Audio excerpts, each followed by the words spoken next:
What's going on, guys? Welcome to the channel. One of the things that I find myself watching as I just kind of mindlessly scroll through YouTube sometimes are toolbox videos. Now, I don't know if it's some sort of repressed OCD or the fact that I just like to see how others tame the potential chaos that can be a toolbox. I mean, if you're not careful, toolbox layout or toolbox organization can quickly get out of hand, or it just turns into some organized chaos like this. So I figured I would take you guys on a tour of my toolbox, and hopefully that would force me to fix some of my organization decisions in this whole setup. So the way that I see it is a toolbox is kind of like an ever-changing environment, right? I mean, we organize it in a way that makes sense at the time for the way that we work and for the tools that we have, but as we grow, you know, maybe the way that we have it organized just doesn't fit anymore. Or the tools, we've added tools, now there's no place for them because of the way we've decided to organize it. So it's an always evolving chain of decisions, right? So that's kind of where I'm at now. So I figured now would be a good time to do a bit of a toolbox tour, take you through the way I have my box set up, decisions I've made, changes that I've made and that I'm going to be making. So let's go ahead and dive into this thing. So right off the bat, you can see my toolboxes don't necessarily match. The bottom box is a 56-inch box that was a Facebook Marketplace find, I don't know how many years ago. Couldn't turn it down, picked it up for a steal. So this replaced an actual older, I think it was a 22-inch taller box setup that I had, but that's been my base, and I love this thing. This thing works great. Doesn't move. It sits here in the basically the corner. It moves, you know, once or twice a year when I got to clean or if I got to replace a water heater. But other than that, it pretty much sits here. The top box is also a Craftsman 51-inch top box with the, I guess it would be like a hutch top that, while I really like this thing, I'm gonna be in the market, I think, to find a larger one that fits the bottom box better, and only because I'm kind of running out of room up top. I like the open top. I use it for all my battery charging, my camera stuff for doing YouTube, and other than that, it really just kind of becomes a, not really a catch-all. I try to keep it somewhat clean, but it's, like I said, batteries and chargers, and it's got a power strip, which is nice, so I can have everything plugged in here. Like I said, and all kind of recording stuff I have. So yeah, we'll get into that later. So but what I want to start with is everyone's favorite, the socket drawer.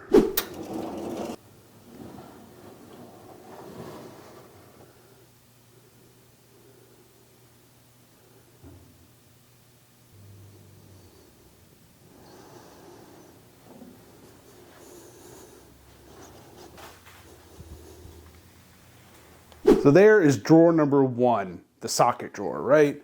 Now, the way I have it laid out, it's not gonna stay like this. I do already have plans for growth and some reorganization. But let's go inside and kind of show you how I have this chaos somewhat organized. So the way I have this organized is all of my standard or SAE is on the left side, all my metric is on the right, with ratchets and torque wrenches and nut drivers here in the middle, which, like I said, this is going to be getting reorganized, but I like to keep things separate. Obviously, you know, makes it easy to find things. And also what I did was I kind of color coordinated the trays. So for the standard side, I have these bright green. So these are all of my 12-point sockets, right? The black are 6-point, and then the blue are impact. And then same with, for the 3/8 1/4 inch. I don't have any 1/4 inch impacts, but I do have 12-point and 6. And then with the 1/2 inch drive, again, 6-point and impact. And then because of the height of the drawer and the how tall these racks are, I move them forward so I can stick like breaker bars in the back, or inch torque wrench or odd sockets in the back that don't really get used. This way everything is more forward, makes it easier. Now these are just the Harbor Freight rails. Everybody has their kind of choice as far as what rails they like to run. I really like these Harbor Freight ones, mainly because they have the size indicator. See if I can focus on that. It's got the socket size indicator right here on the top of the stem, so that, you know, when I come in here, I can see exactly which socket is missing. You can see I don't have full sets. I do have some missing sockets. Either they're around the garage here somewhere, or they've just gone missing over the years. Now, the reason I kind of did it this way, I never really had a whole lot of metric. I never really needed them. Most of the stuff I work on is standard.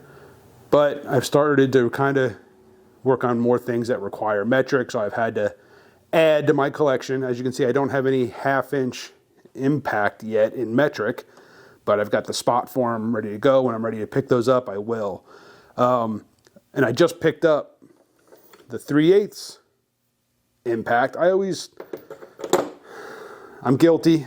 I pretty much would always use chrome on my impacts, but I decided I'm a big boy now, time to actually get some impact sockets. So I recently picked up the 3/8 SAE and metric. Now, my sockets, I don't have like a dedicated, or I'm not a fanboy of a lot of sockets. I buy what I can afford.